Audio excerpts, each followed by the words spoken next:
ನಮಸ್ಕಾರ ಎಲ್ರಿಗೂ. ನಿಜ ಜೀವನ ಕಥೆ ಕನ್ನಡ ಚಾನಲ್ಗೆ ನಿಮಗೆಲ್ಲ ಸ್ವಾಗತ.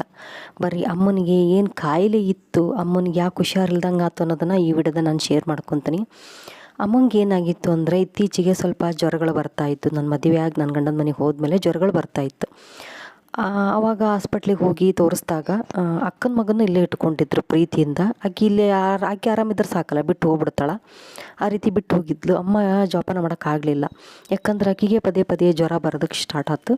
ಹಾಗಾಗಿ ಅವನ್ನ ನಮ್ಮ ಸಣ್ಣ ತಮ್ಮ ದೊಡ್ಡ ತಮ್ಮನ ಕೈಯಾಗ ಕೊಟ್ಟು ಕಳಿಸಿ ಅವನಿಗೆ ತಾನು ಹಾಸ್ಪಿಟ್ಲಿಗೆ ತೋರಿಸ್ಕೊಂಡಾಗ ಗೊತ್ತಾಗಿದ್ದು ಒಂದೇ ಒಂದು. ಅದನ್ನು ಹೇಳೋದಕ್ಕೆ ನನಗೆ ಭಯ ಆಕತಿ, ಯಾಕಂದ್ರೆ ಅಂಥ ದೊಡ್ಡ ಕಾಯಿಲೆ ಬಂದಿತ್ತು ನಮ್ಮ ಅಮ್ಮಗೆ. ಅದು ಯಾವುದಪ್ಪ ಅಂದ್ರೆ ಕ್ಯಾನ್ಸರ್.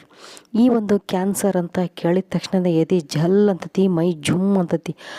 ಅದು ಬಂದರೆ ಮನುಷ್ಯನ ತೊಗೊಂಡೋಗೋಕ್ಕೆ ಅದು ಬರೋದಲ್ಲ, ಅದರಲ್ಲೇ ಹೋಗ್ಬಿಡ್ತಾನೆ ಮನುಷ್ಯ.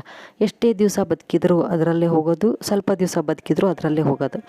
ಜಾಣತನದಿಂದಲೇ ದೇವ್ರ ದಯೆ ಕೃಪೆಯಿಂದ ಬೇಗ ತೋರಿಸ್ಕೊಂಡವ್ರಿಗೆ ಬೇಗ ಹುಷಾರಾಕತಿ, ಆದರೆ ಲೇಟಾಗಿ ತೋರಿಸ್ಕೊಂಡವ್ರಿಗೆ ಹುಷಾರಾಗೋದೇ ಇಲ್ಲ. ನಮ್ಮ ಅಮ್ಮನಿಗೆ ಪದೇ ಪದೇ ಜ್ವರ ಬರ್ತಿತ್ತು, ತ್ರಾಸಕ್ಕಿತ್ತು, ಊಟ ತಿನ್ನೋದು ಕಷ್ಟ ಆಗ್ತಿತ್ತು, ಗಂಟಲದಲ್ಲಿ ನುಂಗೋಕೆ ಕಷ್ಟ ಆಗ್ತಿತ್ತು. ನಮ್ಮ ಅಮ್ಮಗಾಗಿದ್ದು ಅನ್ನನಾಳದ ಕ್ಯಾನ್ಸರ್. ಹಾಗಾಗಿ ಅಮ್ಮ ಊಟ ತಿನ್ನೋಕ್ಕೂ ಭಾಳ ತ್ರಾಸ ಪಟ್ಕೊಂತಿದ್ರು. ಹಾಸ್ಪಿಟ್ಲಿಗೆ ತೋರಿಸ್ಕೊಂಡಾಗ ಇಂಥ ಒಂದು ದೊಡ್ಡ ಕಾಯಿಲೆ ಅಂತ ಐತಿ ಅಂತ ಗೊತ್ತಾಯ್ತು. ಆವಾಗ ನಾವೆಲ್ಲರೂ ಹೆದರಿ ನಡಿಗೆ ಹೋದ್ವಿ. ಅಮ್ಮಗೆ ಗೊತ್ತಾಗ್ಬಿಡುತ್ತೆ, ನಾನು ಬದುಕಲ್ಲ, ಇನ್ನೆಷ್ಟು ದಿವಸ ನಾನು ಇರ್ತೀನಿ. ಯಾಕಂದರೆ ನಮ್ಮ ಮನೇಲಿ ಒಂದು ಗಾಡ್ರೇಜ್ ಇತ್ತಲ್ಲ, ಅದ್ರಾಗ ದೊಡ್ಡದೊಂದು ಕನ್ನಡಿ ಇತ್ತು. ಅದರಲ್ಲಿ ದಿನ ಹಾಕಿ ತನ್ನ ಇದನ್ನು ನೋಡ್ಕೊತಿದ್ಲು, ತನ್ನ ಬಾಡಿ ನೋಡ್ಕೊತಿದ್ಲು. ನಾನು ಇಷ್ಟು ಸ್ವರ್ಗೇನಿ, ನಾನು ಬದುಕೋಕ್ಕೆ ಚಾನ್ಸ್ ಇಲ್ಲ, ಡಾಕ್ಟ್ರ್ ಎಷ್ಟು ದಿವಸ ಕೊಟ್ಟಾರ ಟೈಮು ಅಂತ ಗೊತ್ತಿದ್ದಿಲ್ಲ ಅಮ್ಮಗೆ. 6 ತಿಂಗಳು ಟೈಮ್ ಕೊಟ್ಟಿದ್ರು. ಇರೋ ದಿವಸ ಚೆನ್ನಾಗಿಟ್ಕೊಂಡು ಊಟ ಗಿಟ ಮಾಡಿಸಿ ಅಷ್ಟೇ, ಮತ್ತಿನ್ನೇನಿಲ್ಲ, ಚೆನ್ನಾಗಿ ನೋಡ್ಕೊಳ್ಳಿ ಅಂತ ಹೇಳಿದರು. ಇನ್ನಷ್ಟು ವಿಷಯನ ಮುಂದಿನ ವಿಡಿಯೋದಾಗ ನಾನು ಶೇರ್ ಮಾಡ್ಕೊತೀನಿ.